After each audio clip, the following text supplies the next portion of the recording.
Hi, hello. Welcome to Griffon Show on the road again in beautiful Alexandria, Louisiana at our good friends Hixson Autoplex. Dallas Hixson will join us, of course, as always. We do expect Lance Harris, speak of the devil. I didn't want to say the devil. I shouldn't have said that. Man, he's going to dog me already. Speak of the saint. Yeah, and that motto, you may be closer to sainthood than you are to the other way. Anyway, Lance is going to join us in a few minutes as well.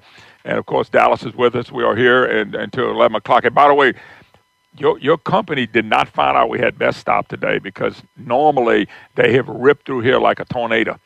But not only do we have plenty of Best Stop, we have Atwood Bakery as well. So people can come here and get fat and listen to us. And I've refrained from all of it right now. I've been proud of you, by the way. It's hard to refrain from all the cracklings or the boudin. But, by the way, I got one funny story on Dallas. The first time I brought it, which I should have never brought it because now it's like I got to bring it. I have no choice. And I've been told that by several people that come during the show and also employees that you got to bring it every time. So I do. Dallas sat there, and I'm not lying. He ate 6 links of boudin. Hey, but that's like a year and a half ago. Oh, it's almost a couple of years. Because basically a vegan for a year. But because of medical reasons, not because I know, but not because I want to. No, not at all. But I just remember the first time you sat down, you got 2 or 3 of them, and I said, "Oh man, this stuff's great. And he went on and on, and he kept eating it. And it's awesome. And I would eat the whole 5 pounds if I could. Well, yeah, but you don't. But the way I gain weight, of course, I'm down 50 pounds. But the way I gain weight, if I eat 5 pounds of boudin, I could go stand on a scale and gain 10 pounds. Well, the thing about it is, I can look at it. If you put on 20, you still look great. But you lost 50. So that's a lot. And by the way, you don't have to go into all the detail, but I know Dallas is full of medical stuff. I feel real good now. I'm in good shape. And look, I mean, it's you got to take care of your body. You only got one body. You might as well take care of it. Yeah. So I'm not doing that good. Is that what you're telling me? No, I'm just watching. And look, it's hard for me, like the Atwoods. I go into Atwoods and I just smell. If you open that box over there, you smell. It smells. You'd be happy to know I didn't eat more than 4 cookies. More than 4. That's right. And I see one chocolate chip right there. Yeah, but I know, and I'm going to finish that cookie. You cracked 1,000 calories already, and we didn't even get started. 1,000.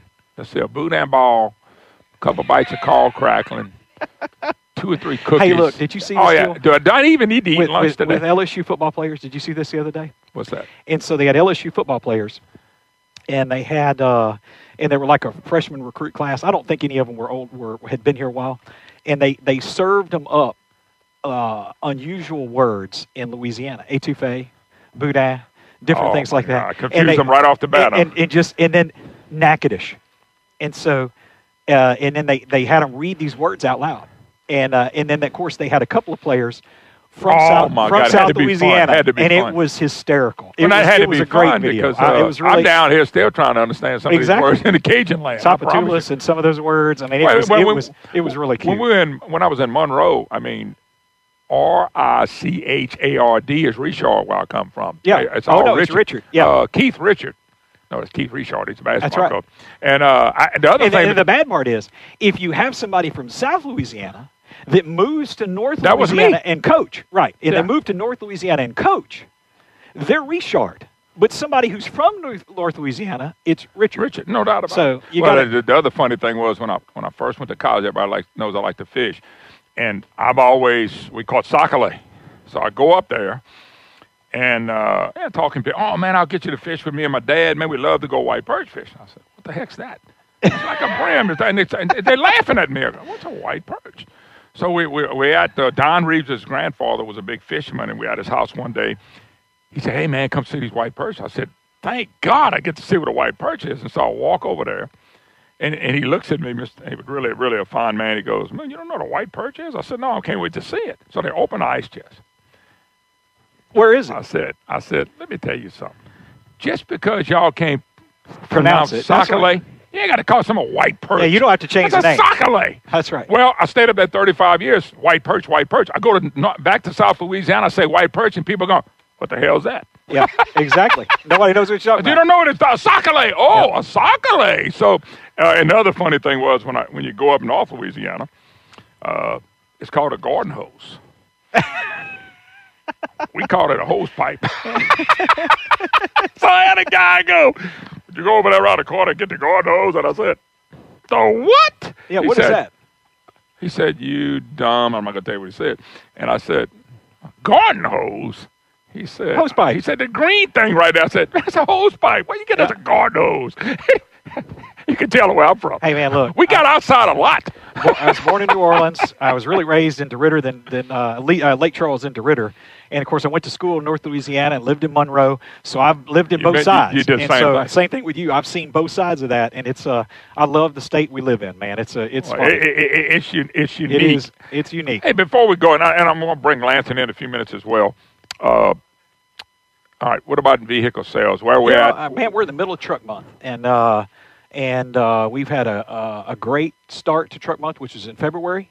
The last 2 weeks of February was our start of truck month, and, man, it was on fire. We really have great inventory. It's dwindling more, frankly, than I would like it to, but we still have lots of inventory, lots of choice. Sometimes we get, when you're in our side, you get picky and you realize, you think, man, I don't have enough, and when really in reality we've got everything we need for our customers. And but we're in the middle of truck month, both with Toyota and with Ford. And Toyota really doesn't have truck month this year, but we're doing it. Okay. We've got our trucks priced to sell, and great products with Ford.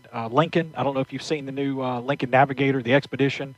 The new Expedition Limited is just, they're game changers. I think, didn't you have one of them in here one time? They destroy the competition. Really? And I'll tell you what's interesting. The general manager of our Leesville store called me this morning because they got their first Lincoln, and it's the first one he's really seen.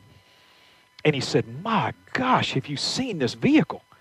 He said, this thing is unbelievable. He said, Dallas, this vehicle is absolutely unbelievable. Blows me away. He said, the technology, the fit and finish of this vehicle is incredible. And so, we've got them priced to move. Our goal is to do two things. Number one, we want volume, but we work very hard to have volume without treating people like a number. And we won the President's Award. And I don't know if you know that. Did I tell you that? Congratulations. We just won the President's Award again. And I tell you what's funny is President Trump or Obama?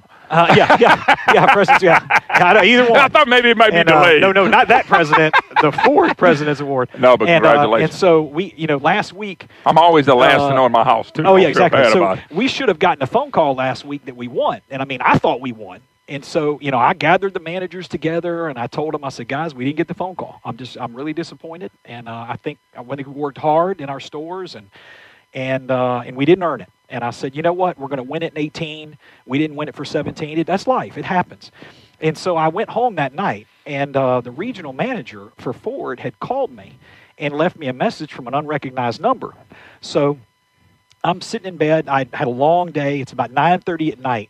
And I listened to this message. It says, Dallas, the regional manager's new. He's a great guy. I've helped him with a lot of stuff. And he goes, Dallas, I just want to reach out to you and just let you know. He said, man, I'm proud of you. Y'all won the President's Award. And I sat up in bed and I said, oh, my gosh, we won the award. So I called one of the managers that night and I said, man, you know what I told you earlier today, that we didn't win the award because we didn't get a phone call? We got it. We won the award. Wow. So, man, congratulations. I know y'all excited about it. Yeah, we've won it multiple times. But I tell you, it's the Louisiana car industry's been in a struggle the last couple of years. It was really, really big for us and for our people and all of our employees. I know how we can help the car business. How's that? Raise taxes on y'all. Oh, sure. They raise taxes all the time.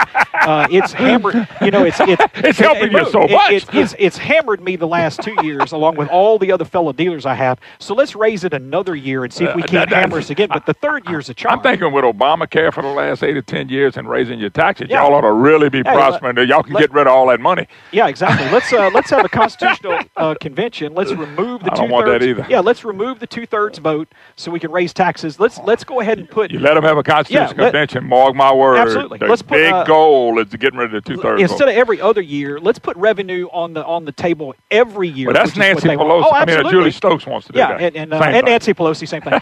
So let's put that on let's put revenue raising on the agenda every year instead of like now every other year. Well, at least Texas, and I don't like to compare to us because we're too different, but Texas meets every other year. Look, they meet every 2 years. By the way, we're going to have Lance Harris. Lance is over here, can't wait to burn me, or Lance is over here saying, yeah, keep going. I figured I would run you. I'm hot, and I'm waiting him to come up behind me, just massage my shoulders and go, man, just relax a little. We're going to give him a few minutes. But I do want to go back to... We cannot keep doing things the way we're doing them. I want to go back to the customer service thing, because I got a gentleman to my left, most people are, to your right, and I'm not going to mention his name, but we, and they'll tell you, him and his bride are sitting here, We just talked about why we bought. I've been buying vehicles from you before I knew you. Okay. We just talked about right here, and he's over there getting his vehicle And once serviced. you knew me, you kept buying them. That's very rare. No, I know. But the point being is we just talked about why. And it's nothing to do with you. I know. But it had everything to do with we felt like we get very good service here. And I said they're not perfect because y'all not perfect. Nobody is. Sure. Okay. He's going to come back one day, but he's not back yet. But the point being is with customers that you get and that you maintain, and one of the big reasons that you stay with your people and say customer service, that's why we keep coming back. Yeah. Because we trust them. We trust y'all. Yeah, because y'all made us trust. Y'all have, and didn't we just talk about that? I had somebody yesterday. What you mean we didn't just talk about that? And I had a guy yesterday that was. You're going to talk about my wife now? Is that what you're going to do? This gentleman in Monroe yesterday made a statement. He goes, "Man, you have a lot of good people," and I really appreciated that. And he was heartfelt, meaningful that he meant that, and I believe that we have a lot of good people. It makes the difference, but that's what we were talking about. Yep, I appreciate all right, that. We got to take a break. We're all going to squeeze Lance Harrison and kick Dallas off a few minutes. That's good. And, Go ahead. But only because I didn't bring a third headset. Oh no, man! It's on me. I'm taking the blame. Kick me off. I want to support him, and let's figure out how to fix this. We'll be right back. Oh, welcome back. Moon Griffon Show. Great to have you with us on the road again at Hixson Autoplex in Alexandria, Louisiana. By the way, somebody's saying, I didn't hear no promos you were going to be there. This was put together late. We had to come when Dallas could be here. Excuse me. And so we put it together, I think, Thursday morning. And so we hit it. Wasn't the time to tell everybody. But we are here. We do have some Best Stop and some Atwood Bakeries if you want to stop by. Dallas is in the house. And Lance Harris has come by. Representative Harris, first of all, good to see you. Good to see you. I bet you're kind of glad you in Ellicott, not in Baton Rouge right now. Well, I am extremely happy. So is my wife and my employees and my associates. You know. Yeah, but you had a special session. I don't really want to go back too much on that because for me not to have $1 billion worth of new taxes on me doesn't bother me at all. By the way, and I think y'all made the argument for not having it. I felt like y'all held your ground, and I personally was proud. Not every Republican felt that way, as you know. Some of them drift off, but I think you got to be happy with what happened. Maybe not in the results that you would like to finally get to the end, but at least y'all don't feel like you gave in.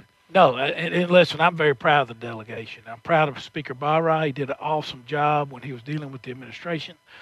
We were able to protect the taxpayers from getting money extracted out of their pocket again. Can I ask you? I might ask you a question. I just kind of visit with. I had Matthew Block on here, and he stated there's a Barra plan. Did Barra ever give y'all a plan? Here's everything typed up that we want to do. Absolutely not. There's nothing in writing. He gave options, and that was always the case. And even when the governor's folks came to see me here in Alexandria, they asked me what can pass with 70 votes maybe. But y'all talking in general. You don't know. You're talking in general. Exactly. And I'll tell you, we were at a meeting, I think it was January the 10th at the governor's mansion, and they kept asking me, what is your tick? What is your tick on these revenue things? What is your tick? And I said, I can't give you a tick till we get closer or get down there, and we're surveying our members. And the Democratic caucus chairman kept telling me, well, I got 41 ticks for anything that we have on this list. I said, well, I didn't see that, by the way. Yeah, did you ever see that on the vote? No, and I told him, something's wrong with that tickler. I said I ain't that crazy. I mean, I know how these things will change, and nothing will happen until we get down there and people are in talking about what's presented and everything like that. So, listen, I thought the speaker did a fantastic job. We put some stuff out on the floor. It didn't pass. Matthew Block said on this very show that it wasn't enough money for the Democrats, so they voted against it. So I think we came out pretty well. Now the work is at hand. We have got to do our duty as legislators. I hear people saying we're not going to pass a budget, the administration. Let me tell you something. That's my job. You're paying me every day to go down to Baton Rouge and work this budget, and that's exactly what we're going to do. And I think there's some light at the end of the tunnel. And well, let's talk about that. Let's move forward, okay? It's $984 million, which, by the way, when we talk numbers, it goes over most people's head, but I think you could do it if you simplify it. All right, $302 million. They hadn't, according to Darden, I watched Darden. We hadn't officially recognized the $302 million from the Trump tax cut. But y'all going to go ahead and figure it in, and I think you should because you know it's coming. So that puts you down to about, what is that, 690, 680, whatever it is. Okay, where do we go from there? Well, let me tell you about the 994 that you're talking about. you know that we have a $156 million excess this year. Absolutely. I remember that. Okay? If we did a true standstill budget, we wouldn't use that excess in next year's budget figure. Our spending this year is $9.461 billion. That's what we're spending in the year we're at right now. The reason we have a $994 million, according to the governor, is he uses that excess figure and adds it to the $9.461 figure. And he's saying we're going to spend $9.59 billion next year.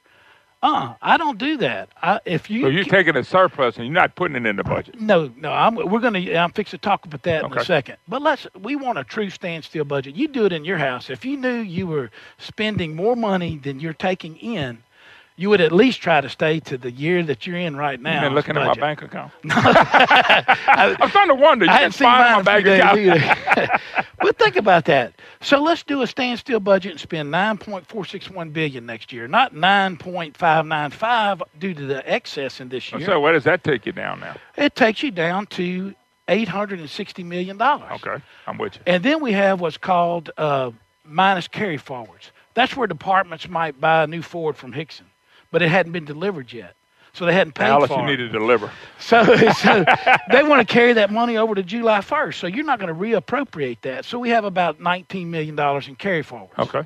So when you take that, we have a shortfall, an actual shortfall based on this year's expenditures, this year's existing budget of $841 million. So the 9-something they put in the press every single day is really a bogus number at this point. The 840-something is a real number. If you're going to use a true standstill budget, okay, which we tried to do last year, if you remember.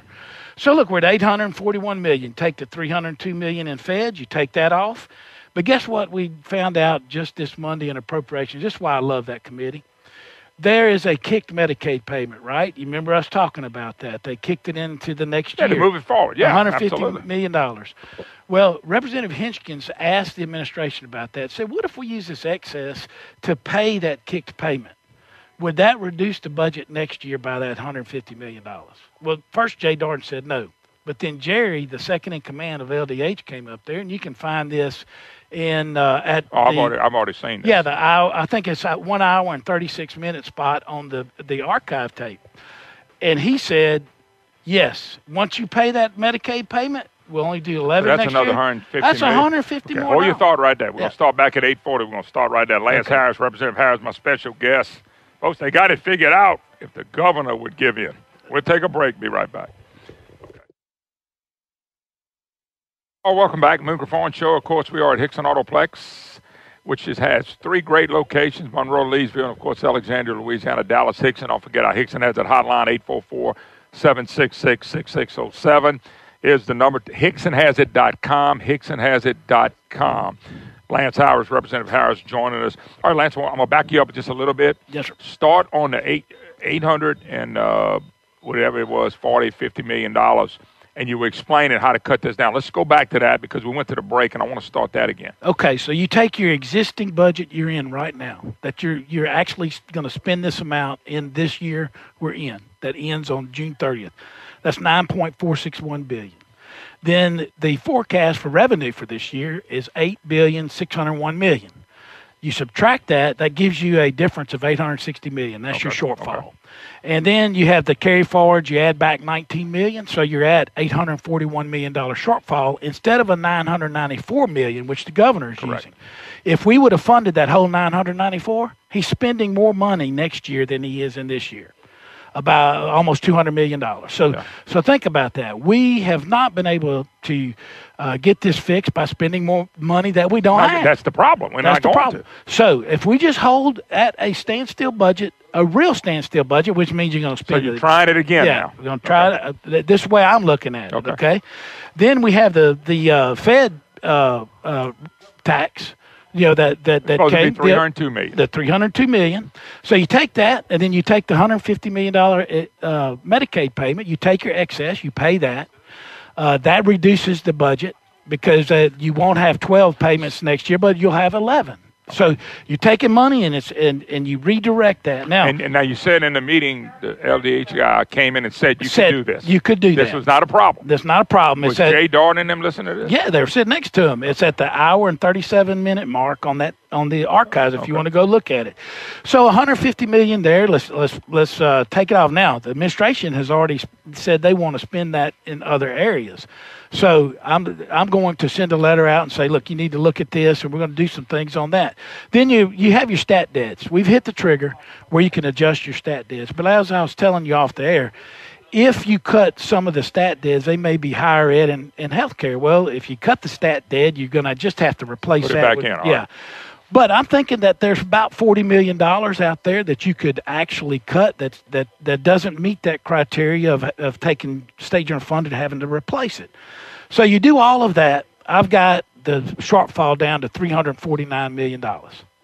And that we can spread across the departments. And that we can start looking at, this is the real dollars. If we can get these other things done, let's find out where to cut it. And you've said it 100 times on the air. They cut $640 million, and nobody screamed about it because they actually only did $100. I still think that's the worst, somebody would call it a lie, exaggeration, whatever you want to call it, that they ever said. We said 600. He said 672. Well, 672, and nobody complained. Nobody bickered. Nobody jumped up and down. The press never wrote about none of them. They didn't write about anyone. Now you're down to 349, and you can't cut half of what you said you already cut when nobody complained. You ought to be able to cut 349 and everybody laugh at it. Well, we ought to. It's going to still be kind of hard to do. I mean, there's going to be a lot of people complaining about it, but we, I think, can do it. And look, this is before the REC meets. Hopefully they will meet in April. They said May after you think it's going to be a little bit more money in there? Well, I don't know, but it may be less. If it's less, we just have to deal with it. My point is that we will be getting the figures exactly right as we go through this regular session of what money is needed. And our duty is to work it through the budget. My goal personally is to get a budget out of the appropriations committee and get one off the House floor and send it over to the Senate. When will a budget come out of appropriation? Let's see, probably traditionally in at the end of the session. Yeah, toward the end of, say, 4 weeks before the session ends, traditionally. 3 to 4 weeks, but because they're talking about shortening the session, which, by the way, I am not for saying a concise date of shortening the session. I think. Well, what it does, it puts you on a time frame. Yeah, and I'm not for that because it's not fair for the other bills that are working its way through the process. This is a regular session. The governor called a special session. It didn't work out for his revenue, so we are now at the point to where we have to do our duty with the budget. Now, if the session does end early, and there might be a little bit that needs to be looked at as far as another debate about a little bit of revenue. Do you think we need another special session at this point, or you think it's we're not far enough down the process? We're not or far. Do you really think we're going to need one? At this point in time, I cannot speak to that because we hadn't seen what the REC is going to do. We hadn't let I think smart. Wait and see what happens. Yeah, and we haven't let the appropriations process work through the process work. We just found this out in one meeting on Monday about the Medicaid payment and stuff. So, do you feel very confident? Cameron Henry's the head of appropriation, correct? Yes. You feel? I saw and read, and I'm gonna get Cameron on too, that he felt like we're gonna get a budget out, showing some cuts and showing some things so we can be ready to roll. You feel like that's gonna happen then? Oh yeah. I mean, just showing what you know, and we don't know what else is going to pop up yet. Look, I told staff today when I called them about some of this stuff, so I'm on appropriations. And they want somebody to own the cuts. If we got to make the cuts, I'll make the amendments. And you can I'll man up and I'll go out. Why not own them? Yeah. I mean, the governor doesn't want to own any cuts. Well, I'll tell you what, I will man up and own them. The governor owns the dollar figures in cuts that he cut $672 million. But he can't show us the cuts of the $672 million. And don't forget, his executive budget he dropped, he cut $1 billion right there. And that's why, you saw probably in the Times-Picayune this article about 66,000 Medicaid recipients, elderly and disabled, are going to be getting these letters in May. That's because that's where the governor chose to cut in his executive budget. We're going to be moving that stuff around in appropriations. So the governor himself and his executive budget is the one that picked on the elderly and he picked on TOPS one time. Remember last year? Well, he did this time. On top, y'all had to restore it. Yeah, we're going to be moving some stuff around to protect those things. A couple other quick things for you. Louisiana checkbook, which is like the Ohio checkbook, passed with a 104-0 vote in a special session. The Senate never did their job and moved it. Is that coming back? Yes. Yeah. The Speaker has his bill. There's another one on the Senate side. That will be coming back. You feel good about that, or I you do. don't know? Yeah, I do. I think I feel good about it. I think it'll do it. Okay. A big push for Constitutional Convention. You can give me the reasons why. I know there are a lot of elected officials. I missed the bar on them. Let me give you the reasons not. Number one is I think the goal is a 2/3 tax cut. Tax rate, raising taxes. Fees and taxes take 2/3 vote. That is their big grand prize, in my humble opinion. That's the one that concerns me. So without going into the Constitutional Convention, let me back up, okay, because we don't have enough time. Let me back up. When I look at the press and I look at the governor, I look at Jay Dart, and I call them co-governors because I think they are. They only talk about, well, we can't cut the budget. We got all this dedicated money. Okay, by the way, the legislature dedicated it. The statutory dedications on the legislature. We voted for stuff in the constitutional amendment. All these constitutional amendments, I tell people all the time, you don't read them, don't vote for them because it's going in the Constitution. Mm-hmm. So they tell us they can't cut because everything's dedicated. I hear people talk about this all the time, people that don't even know what they're talking about. If that is true, and I'm taking their own word, that I'm saying I don't know any of this stuff. They do. One constitutional amendment couldn't undedicate every penny. Could do it. You could do it. You could do it in one. Yeah.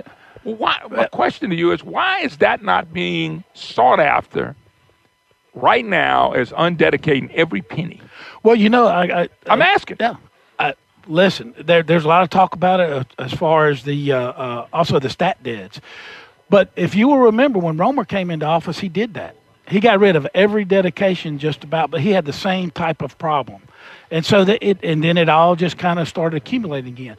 That's why, me personally, Lance Harris is not going to vote for a constitutional convention. Be careful. I'm telling y'all, be careful. No, and let me tell you why. And I don't think it's going to pass because we could handle all of these problems. We haven't done our due diligence yet to study this budget, to keep whacking at it and doing it through constitutional amendments and through legislation to fix the problem. Lance, if the problem and the mess was caused by us dedicating the money through statutory dedication through the legislature or getting us to vote on it, I believe you can remove them on one vote. And if you can remove them on one vote, wouldn't that be better than saying, hey, let's go look at a constitutional convention? Absolutely. I'm asking, if you undedicate, let's say today everything was undedicated, everything. I don't care if it's education, whatever.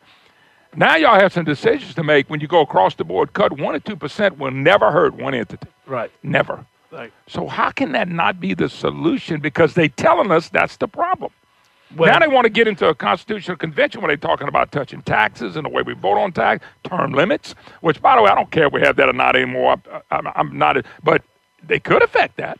Right. Okay. Not to mention homestead exemption. There's a lot. When they get in that constitutional convention, there's a lot of things to go look at. And plus, who's going to get the delegates elected, too? There's going to be a lot of special interest. So you brought it up before I said it. The biggest third of who's the delegates? Right. Right. Give me the delegates, and I'll tell you if I want the constitutional convention. Absolutely. But the biggest thing to me, Moon, is that point that you raised.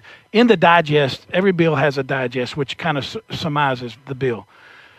It says, comma, raising revenue, comma. That's my problem with it, is because just like you say, we go to a constitutional convention, you don't know who the delegates are. They could change everything, take away the 2/3 vote, and go to a majority vote on taxes and stuff. I am not for it. I think the 2/3 vote is the grand prize. But business community's trying to get into it, too, with the homestead exemption and all that. That needs to be discussed. Right. But let's discuss it before we talk about a constitutional convention. And me personally, I'm not ever going to vote for it in the present bills that I see. Lance Harris, my special guest. We'll take a break, be right back. Hixson Autoplex, HixsonHasIt.com. Trust me, folks, these folks can take care of you. We'll be right back. Confusing Lance Harris the more I talk. Hi, y'all. Welcome back to the program. And Lance, I'm joking with Lance. And Lance, I'm crossing your eyes because I'm throwing so much stuff at him off the air. But I appreciate... You're talking so fast. I get so excited because of all the mess that we created. Let's go back. Lance Harris, my special guest. Hixson Autoplex is where we are today in conjunction with KSYL 970 AM and, of course, our good friends at Sandler Broadcasting. All right, Lance. Now, I made it sound simple, and let's take it back. Even if you had a constitutional convention, and I think the premise, the argument for it, I mean, you might agree on this. I say we'll probably agree with everybody. All those dedicated funds. We've heard this so long, I'm sick of it. So, okay. We get in there, and we undedicate every fund. The bottom line is they're not going to dedicate every fund when they get into a constitutional convention. It's what we just talked about. Number one, the lottery money goes to education. Who's going to be removing $100 million on that? But it gets bigger than that, because there was a bill a few years ago. I know Guyman was involved in it. You may have been a little bit. Schroeder was in a it. Key author. It was to undedicate all these funds. But now you got to sit and watch the sheriff's department come in. Somebody I'm just using an example, and say, hold up, I got supplemental pay. Mm-hmm. There's $100 million of supplemental pay in the budget. You can't do that. Now, all the people with the dedication are going to come in and say, don't do that.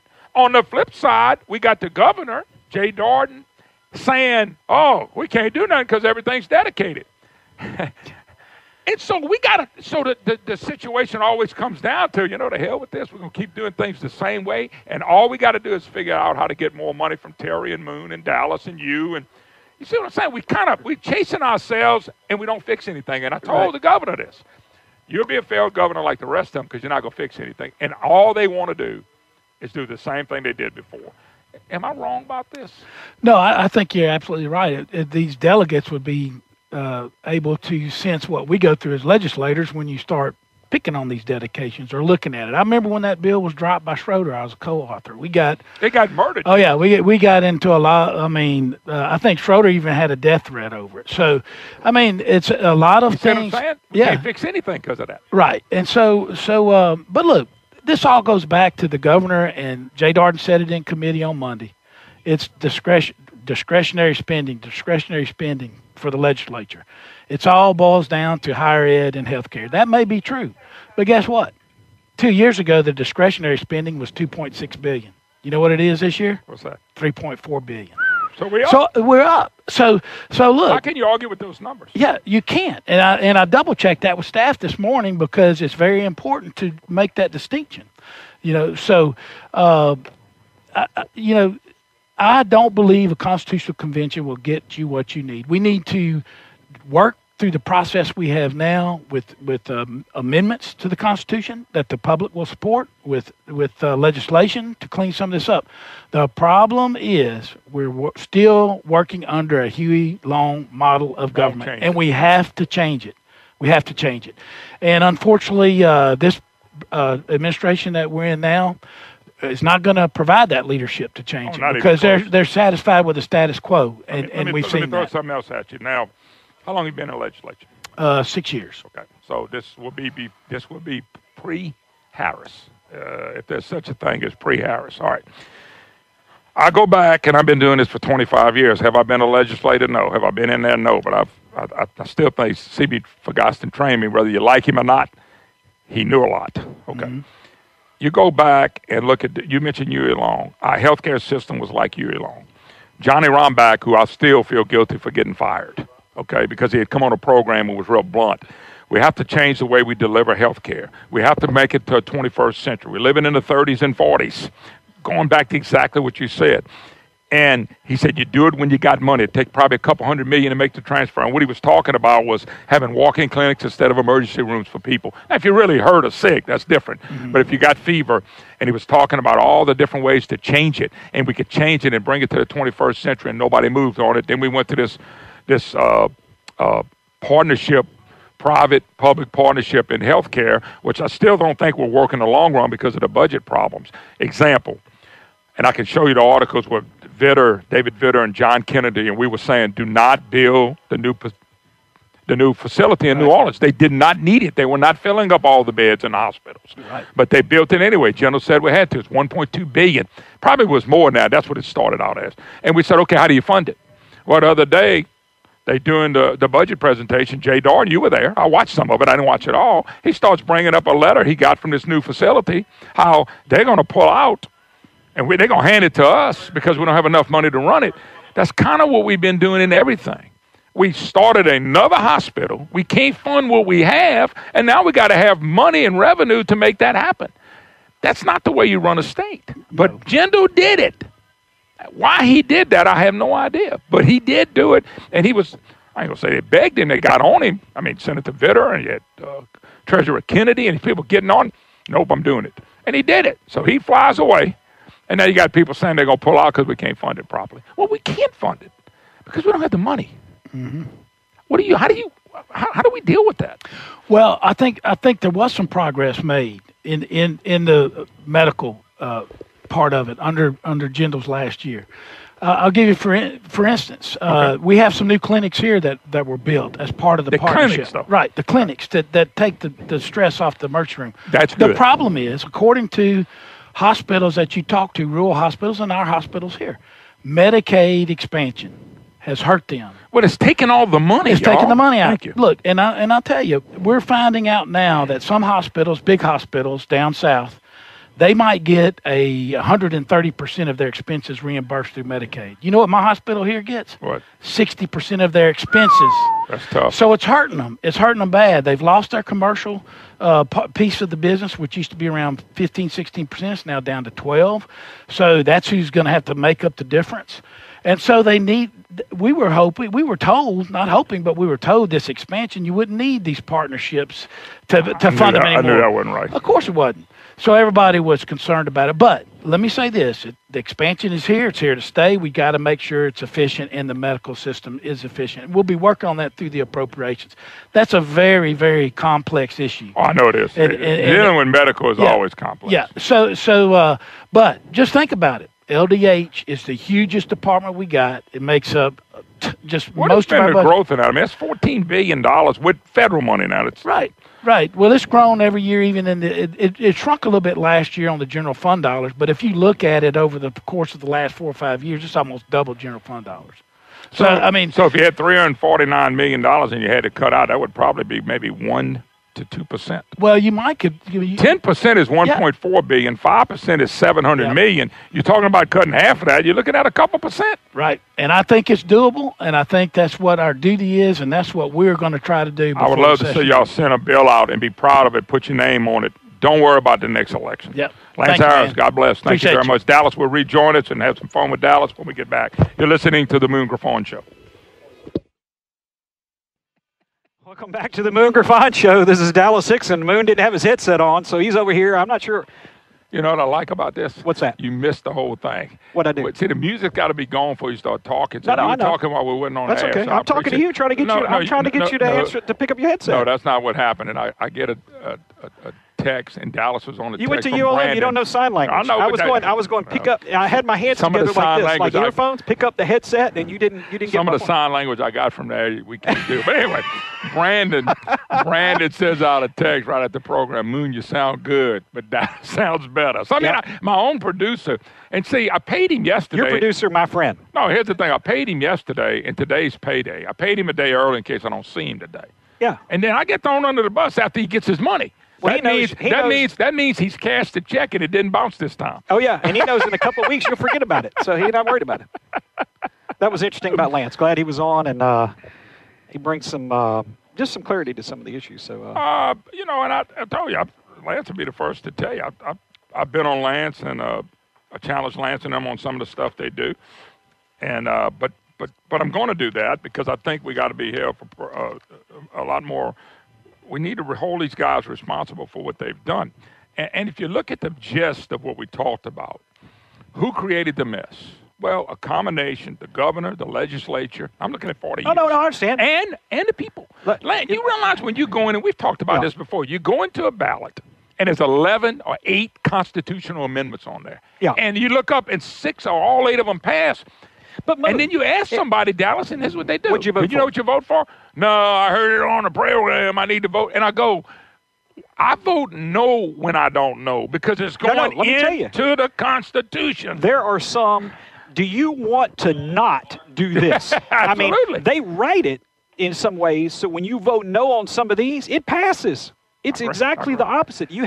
When you read some of these constitutional amendments, and I am no attorney, and I think some of my friends that are attorneys, I got a lot of those. I wonder why. I mean, I guess car dealers hang out with attorneys, and I think the worst on the list of jobs is I think insurance is the worst, which I'm an insurance agent. And then I think car dealers is worse. And then insurance, then lawyers, and then dentists. Now hold up, you're on radio, so throw that in there. Oh, yeah, radio host. Yeah. So between being an insurance guy and a dealership, I'm the last two, and then I guess I hang out with dentists and attorneys or something. I don't know. So we're all at the bottom. But I like a dentist one time. I like a dentist for one reason. For only one time, I like dentists when they said I'm finished. Yeah, exactly. Anyway. When they clean your teeth, I'm glad when they say I'm finished. They go, you got a little blood in your mouth. Well, you're cleaning my teeth with a hook. What do you? Anyway, that's a whole different deal. Yeah, Sorry. you're jabbing it and say, boy, your gums are bleeding. I wonder why. Yeah, exactly. Anyway, Dallas, the funny thing is we put ourselves in this position. Okay. We put ourselves in this position with constitutional amendments and dedicated money. They claim, the governor and Jay and the media's writing it every day. And Jim Beam and all these people, you can't touch but $3.4 billion of this whole $30 billion budget. That is not true. And yet, why can't we touch it? Because lawmakers came to us and dedicated it all. Well, and here's the problem: they're not going to undedicate it all. And Lance is right. And I talked to Brett Guyman this morning. Yeah. Brett said Moon, and John Schroeder's the one who introduced it. And Lance said he had to take his name off of it. He said they're just ripping his head off. Because what happens is that when you sit down and say, okay, we're undedicating everything. Here comes the municipality. Here comes education. Right. Here comes that. Yeah. But they tell us the dedication is hurting our budget. And on the flip side, the people that are getting the dedicated money said don't touch it. Right. So there's only one answer. Dallas, pay more taxes. Right. Pay more taxes, Mr. Terry. Moon, pay more taxes. Brandon Como, pay more taxes. And they don't change everything. And this is why when I looked at the governor, I'll tell him this, and I'll tell you what I said. You will be a failed governor because you're not trying to fix anything. You're trying to go in the same direction. And I'm telling you, lobby, and look, I understand lobby. Lobby is all for the Constitutional Convention, and they're going to help get stuff passed because what they're going to do is protect some of the big businesses, not the small businesses. Yeah. And Dallas, I don't consider you a gigantic business. You're a very good-sized business, but I consider you're a medium-sized business. But, I'm really small. The issue that you have, and I will share with you something that was shared with me decades ago. And when I first became a general manager of a store, I went in, we had some old age inventory, we had some other problems and so forth and so on.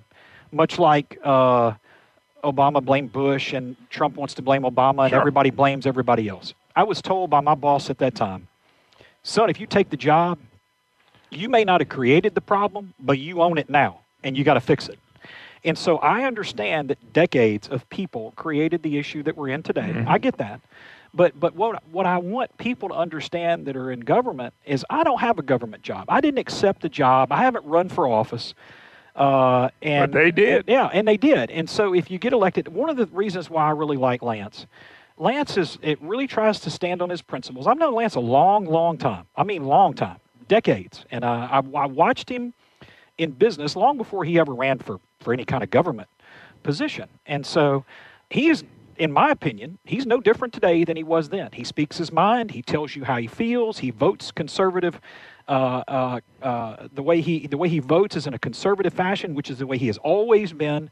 And is anybody? No, I'm not perfect. He's not perfect. Nobody's perfect.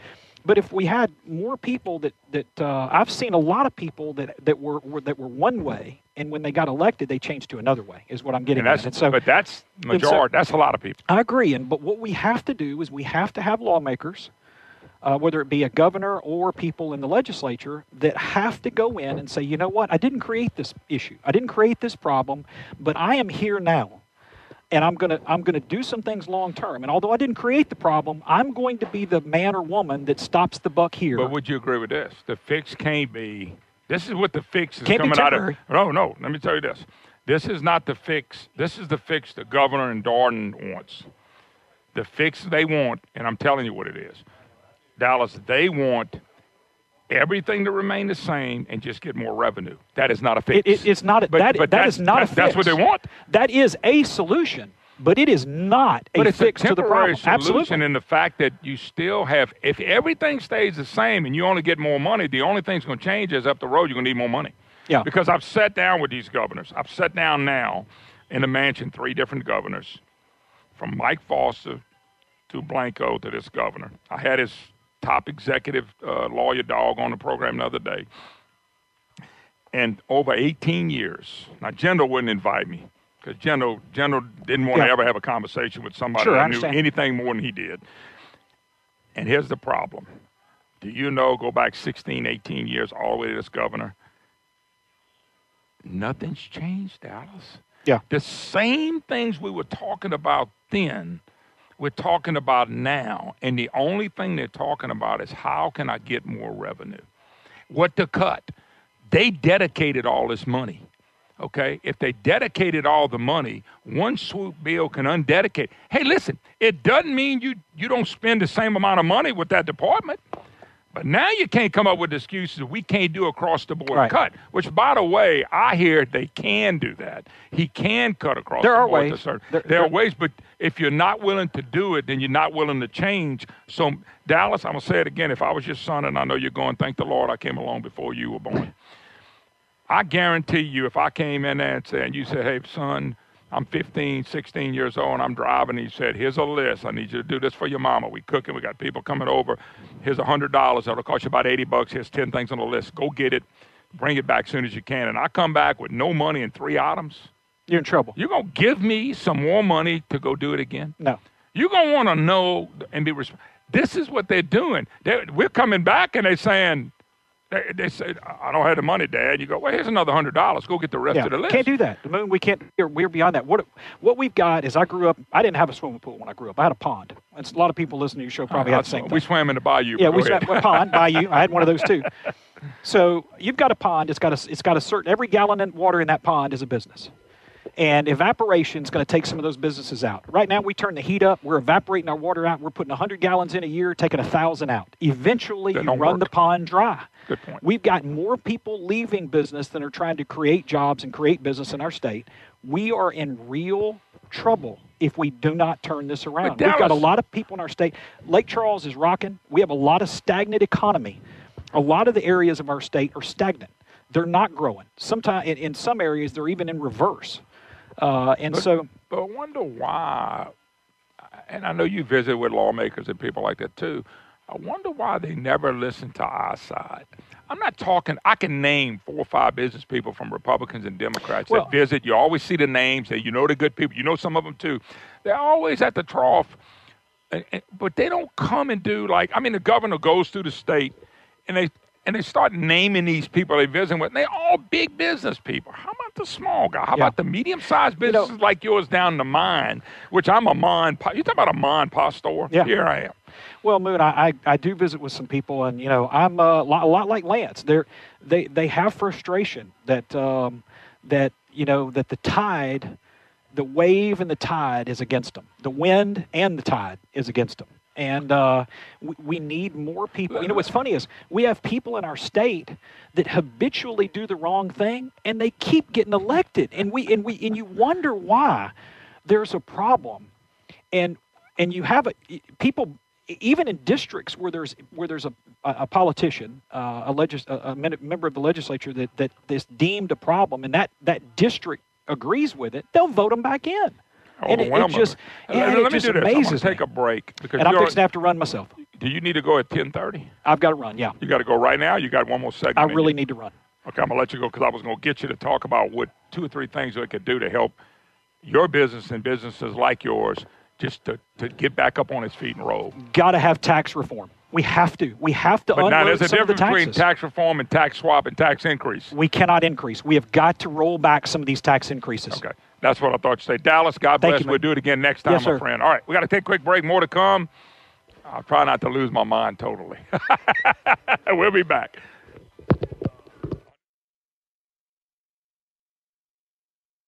Oh, welcome back. Moon Griffon Show on the road again. Hixson Autoplex, HixsonHasIt.com.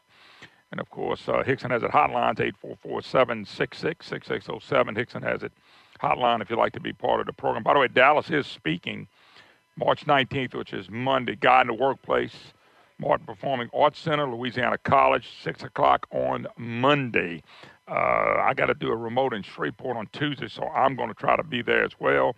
Dr. Richard Blackaby and, of course, Dallas Hixson, who's a deacon in the Calvary Baptist Church, will be the speaker. So I'm glad we got this because I definitely want to try to go to this because I will be in Shreveport. So perfect. Come here, do that, and then head over to Shreveport. So I'm hoping I'll get a chance to do that and come. Dallas has a great story, so I do want to make sure. Hold up. I want to make sure that I want to try to go by that. That's a great story. I've already heard it off the air, so it'll be an encouragement to people that are in the business community. And I'm looking forward to getting a chance to go see that. All right, 844-766-6607. Hixson has a hotline. By the way, there's a new survey out, a new poll out. Louisiana has little confidence in state government. Really? I mean, what is the problem here? I mean, I don't understand people thinking like that. That's not the way I think. I think state government can solve every problem you have. Results at 18 surveys show that overall most citizens have little confidence in Governor John Bel Edwards and the legislature to work past the partisan divide. By the way, the problem with the poll, let's see, hold up, folks, I'm checking. Got to make sure I get this. All right. The poll was put out. I'm always leery of these government polls put out by Louisiana State University Public Policy Research Lab. The reason I say that is yes, most people don't think they're going to fix it, and they'll never have a problem, partisan, but then they'll come back and go, but the poll also says that people are willing to pay higher taxes to fix it. And that's the part I don't agree with. I haven't run across anybody that says raise taxes. I think it's been very, very very subtle if anybody wants to raise taxes, but most of those people is because when they read this stuff over and over and over again, they really believe that we just don't have enough money to do all the things we need to do, and that's proven to be wrong. I appreciate Lance coming by. Lance talked about it a little bit. You know, you got governor's right-hand man or co-governor Jay Darden who's sitting there and sitting at the Appropriations Committee, and the whole time it's doom and gloom. And listen, folks, I'm watching this just like, actually not many people watch this, but I've been watching this for 25 years, and I've not seen anybody try to really fix anything. I've just seen governors come along. I've sat down with governors. I've been to the mansion, and I've seen them talk about the same thing no matter who the governor was, Democrat, Republican, male, female, it doesn't matter. They talk about the solution being more money out of our pockets. I talk about taxes a lot because they talk about taxes a lot. If they'll quit talking about raising them, I'll quit talking about how it's a bad idea. And so when we look at what's going on, I found this out that one constitutional amendment vote could undedicate every penny. And you let, a few years ago when John Schroeder tried to bring this up and Guyman was part of it, they got lit up by all the people that the dedicated money's going to. So if you're an entity from education, people that get their money subsidized through the state government, you know, and different pay like that, they don't want that to change. So even if you went to in a constitutional convention, I'm begging y'all to tell these lawmakers, stay away from that. I'm literally saying, I'm begging y'all to get on them and say, do not go there because we don't have to go there. If you listen to the press and you listen to the co-governors, all they talk about is we can't cut nothing. Tell us what to cut. We can only cut $3.4 billion because everything's dedicated. So if you talk to people in general, I'm talking about people that I know say, yeah, we got to undedicate some of that money. I had my friend Dennis Stein on the other day. Dennis has been in politics and all. They say, yeah, man, we need to undedicate that money. And Dennis is right. And I'm not saying that he's not right. Dennis is right. Okay, how do you do it? You don't need a constitutional convention to do it. You just do it across the board. And all it does, it doesn't mean that supplemental pay is going to be affected in a big way. It doesn't mean that money to universities and schools are not going to be affected. What it means is, okay, now we got a budget that, and I think they can cut across the board anyway. Now we can cut across the board anytime we want to in every department. Because the big bill on this thing is we can't cut, but healthcare and education, we can't cut. Aren't y'all sick of hearing that? I'm sick of it. So if you undedicate the money, 100%, don't leave anybody out. We don't talk about anymore Well, only health care and education. So why don't we do one amendment, and let's see how this works. Because if they get in a constitutional convention, I'm going to talk more about it, it's about the 2/3 taxes. They want to be able to vote for taxes with a majority vote, period. Let me get back. When we get back, if they get there, how homestead exemption will be gone. And big business is pushing for that. Whether that's good or bad, I'm just telling you, homestead exemption's next. We'll take a break. You're listening to the Moon Griffon Show. We'll be right back.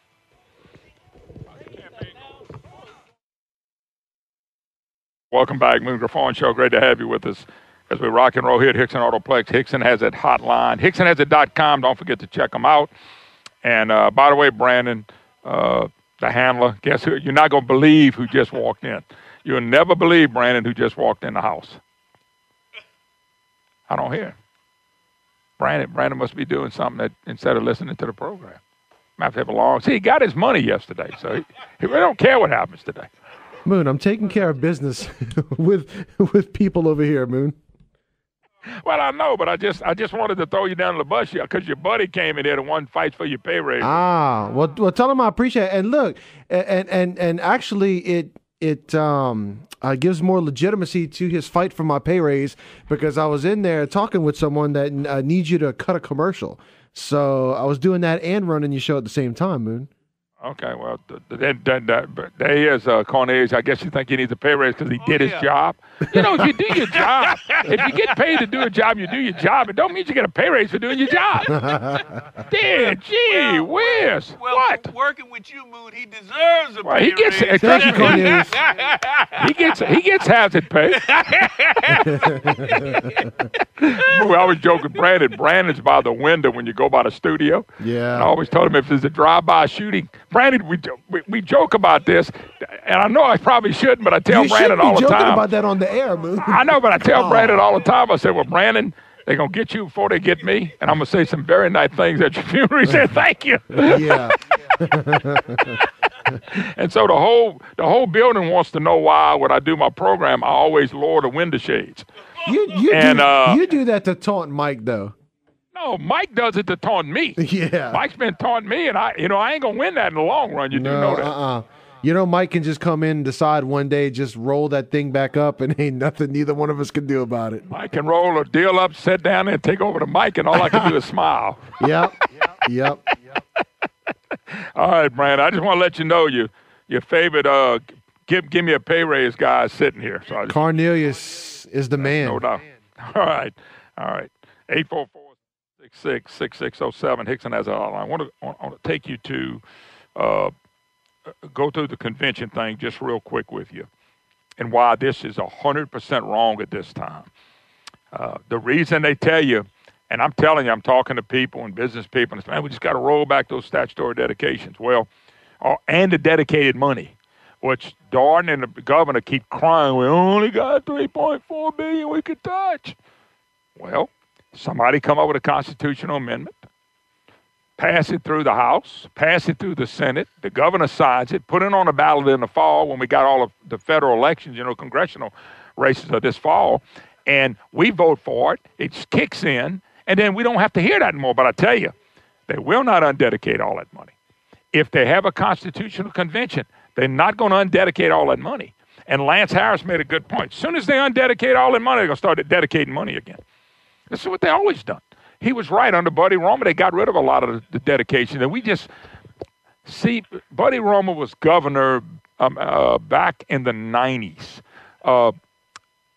Mike Foster won in 95. Edwards was the governor before Foster. And then that means Romer was the governor late 80s. Okay, I think I'm saying that right. I think Edwards won in 91. Yeah, that was the hellhole election between Duke and Edwards. Okay, so 4 years before that we had Buddy Romer. And they did some of this stuff. And then what did we do since he left in 90 or 91? What did we do? We started dedicating the heck out of stuff over the last, 20, 25 years. We just dedicated everything again.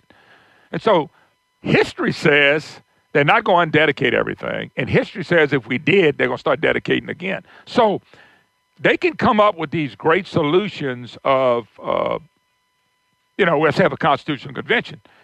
But the goal It's not going to be to undedicate all that money because they're not going to do that. The goal is the 2/3 tax vote. Senator Vitter, along with some other people, made it hard for the legislature to raise taxes. And the way they did it was saying, okay, on fees and taxes, we believe it ought to take 2/3 the vote. And they got this passed. And it's in the Constitution. We voted on it. So if they get their hands on that, they are ripping that out. And it's going to go back to a majority, House and Senate, of passing taxes and fees again. Nancy Pelosi, Julie Stokes, she wants them to be able to pass taxes in every session now, so we won't have special sessions. So throw that in there. Okay? So now we got a majority vote to pass any tax and fee they want, and we can do it every year. Texas meets every 2 years, so they can't pass taxes every year. They can only pass taxes in the years that they meet. That's every other year. Okay, let me give you another one, and this is the big one. I know the big businesses have been trying to, for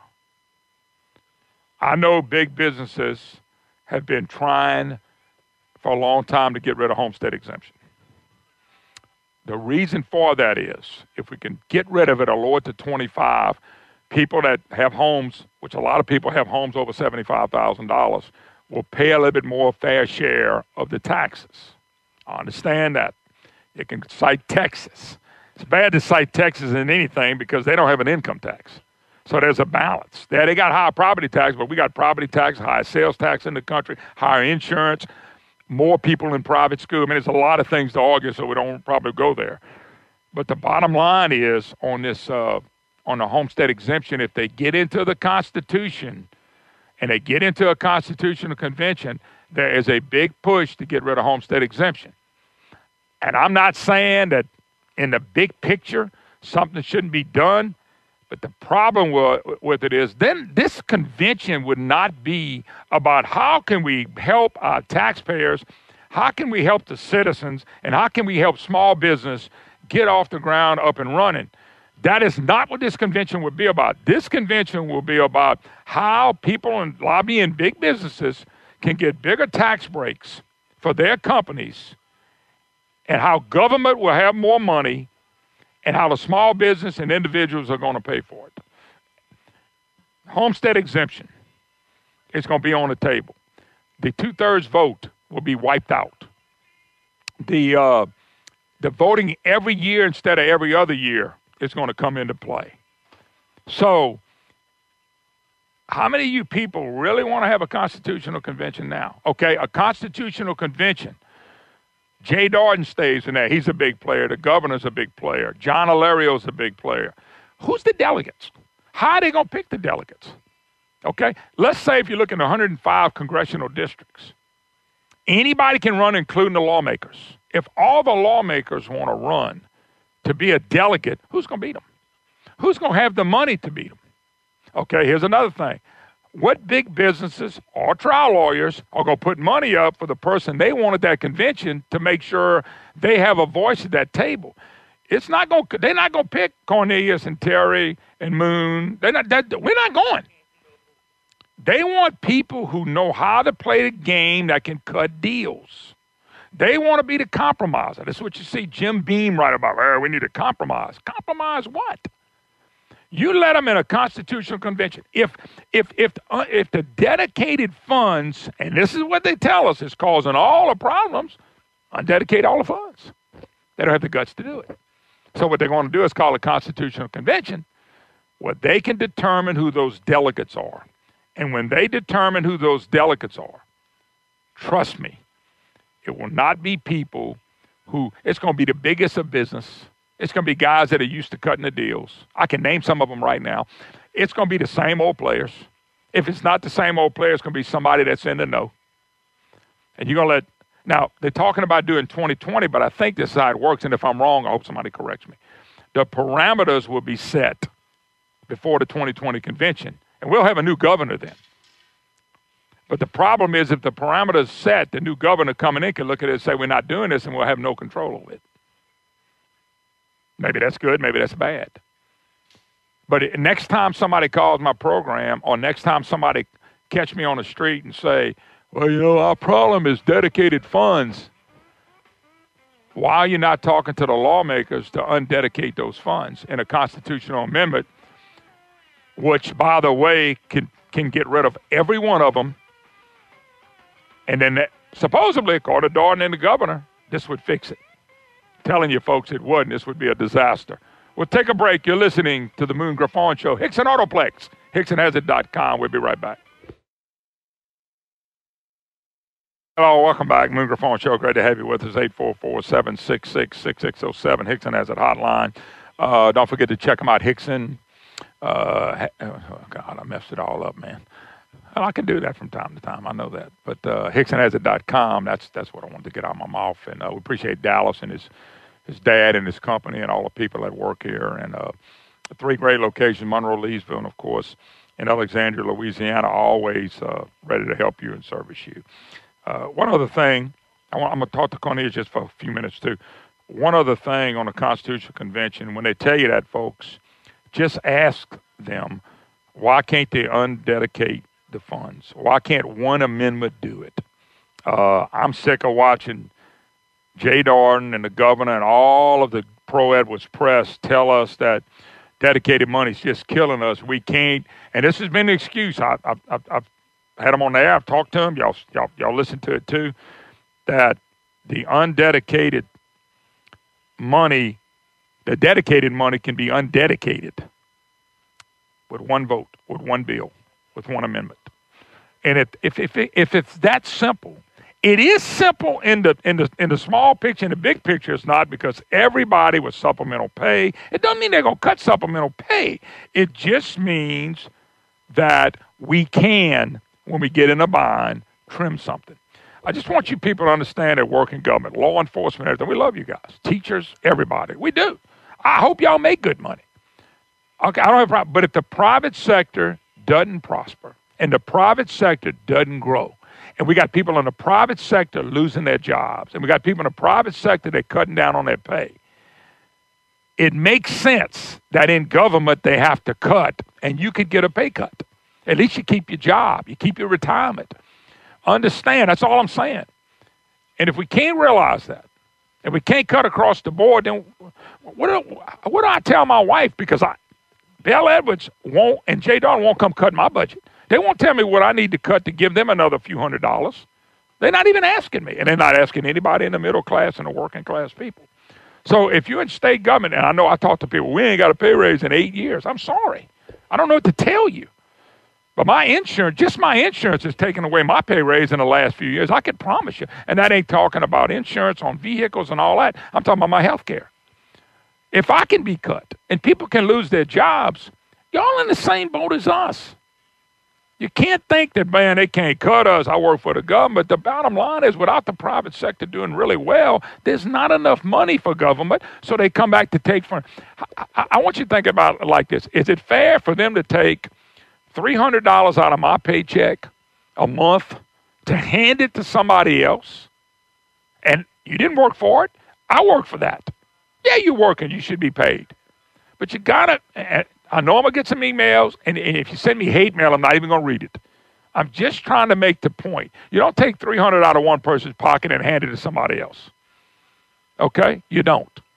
But it's amazing. I'm going to get a tax increase because of the state government. Because I itemize, I'm getting popped and punched in the mouth so somebody else can get. That's not America. That's not the way we ought to do things. And I'm telling y'all, it is what we're trying to do, and it is a problem. You know, so I go work my butt and go, well, dang, I got to give $300 more because Joe Blow over here, he's going to lose $300 because we don't have enough money, so I have to put money in there so he can get paid. That's a screwed up system. And I'm going to say it again. There's no policemen. There's no school teachers. There's no roads built. There's none of that without the private sector prospering first. Then taxes are taken out of our pockets so we can have roads built, schools maintained, and all that stuff. But if you kill a goose that laid a golden egg like governor's doing and all these lawsuits on the oil and gas industry, when you do that, that's a major, major blunder on government side. They ought to be blamed. They took Medicaid. They wanted all this Medicaid expansion. That's hurting money going to law enforcement. That's hurting money going to roads. That's hurting money going to highways, but nobody ever tells you. I'm telling you, I'm just being honest. I just want y'all to think about that in the big picture. Cornelius, what's going on? Hey there, Mr. Moon. How you are there? I'm doing all pretty the good. Audience and everything. Cornelius White, Alexandria City Marshal. Man, why I'm just kind of curious. Why'd you jump in? I'm sure I motivated you, right? Oh, yeah. You and Dallas were great motivators and stuff. I was going to say Brandon probably motivated. Oh, yeah, Brandon, too. I forgot about my man, Brandon. We got to keep that pay raise going. I hear you, but why running? Why now? Well, you my age. We're both yes, 52. 57. I don't know. Man. You're not lying. I like that. No, why you decided to run all of a sudden? And maybe, by the way, you may have been thinking about this. I'm just asking. Well, matter of fact, I signed up on my birthday. January the 5th was my birthday, and it was the last day to sign up. And I'm running because we've had a whole lot of trouble with the Alexandria City Marshal's office. Our last marshal, Terrence Grimes, was involved in some things, and that marshal's office just needs to be cleaned up. My godfather was the first African-American city marshal named Big Jim Bird, and he ran that office good along with his the counterpart that he had before him, C. Otis Penny. And back then, it was a great marshal's office and stuff, but what happened... Was there an incumbent in this office? It's open. Well, it's an the deputy marshal has taken over as the Is he running for marshal. office?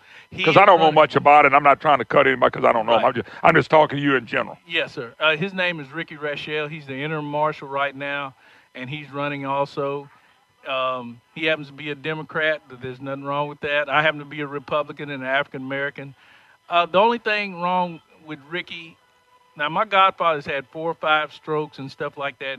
Ricky Rachel said that he was backing him 100% when he had an interview on 970 on News Talk Radio. Bird is not backing anybody. Bird wants the citizens of Alexandria Ward 1, 2, and 8 to decide this election and stuff. So I got in the race because I was a military police officer. I served honorably and stuff. And I just believe I'm the best man for the job. They're talking about the pay on the city marshals. It's $100,000 to $200,000 or $300,000. All I want is 10%. If God only wants 10%, then I want only 10%. I believe the marshals should go into an operation by 2s instead of by 1s, because you don't need to leave a marshal alone out there by themselves and stuff like that. So that's pretty much my stand on the thing. And when is the race, Cornelius? Real quick? Okay, the election's coming up now.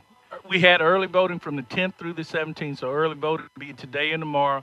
Then next Saturday will be the actual election. And this is going to be probably, I'm thinking, a low turnout just because of the time and the date and all that stuff. Yeah, I think they kind of mixed that up. But then if there's a runoff, we'll have that a month later in April. All right. Well, I know you call. We talk to you all the time. I'm just kind of curious you in it, and I wish you the best. I'm in it to win it there, man. That's what I like now you sound like my producer. He's a rhymer, too. Oh, no. All right, Cornelius. Well, good luck to you. All right, a couple other things real quick. Consumer confidence hits 14-year high. Food stamp use plummets to 6-year low. Cut low. Trump's new guy, he says, predicts 4 to 5% growth with all this, and Trump's talking about a new tax cut. So that would be big. And I look for Trump to get rid of a few more people that he needs to get rid of, which I have no problem with at all. It's an amazing thing to continue to watch. So anyway, there was also, I don't know if y'all caught this, student was suspended for not participating in the gun control walkout. High school student at Hilliard, Ohio, didn't want to pick sides in a contentious gun debate surrounding Wednesday's walkout, so he stayed in class instead of joining the largely anti-gun protests. By the way, it might not have been anti-gun. They want to know what's going to happen. On alternative study hall. So then he was reportedly slapped with a suspension. That argument's going to continue to go on and on. Using young kids like that is a phenomenal thing. All right. Folks, remember, we'll be back on Monday. When they run into a representative that says they want a constitutional convention, and or they mention dedicated funds, they can undedicate it on one vote. One vote will get them there. Why don't they do it? Somebody needs to ask Jay Darden and Governor, why don't they do that? See you on Monday. God bless.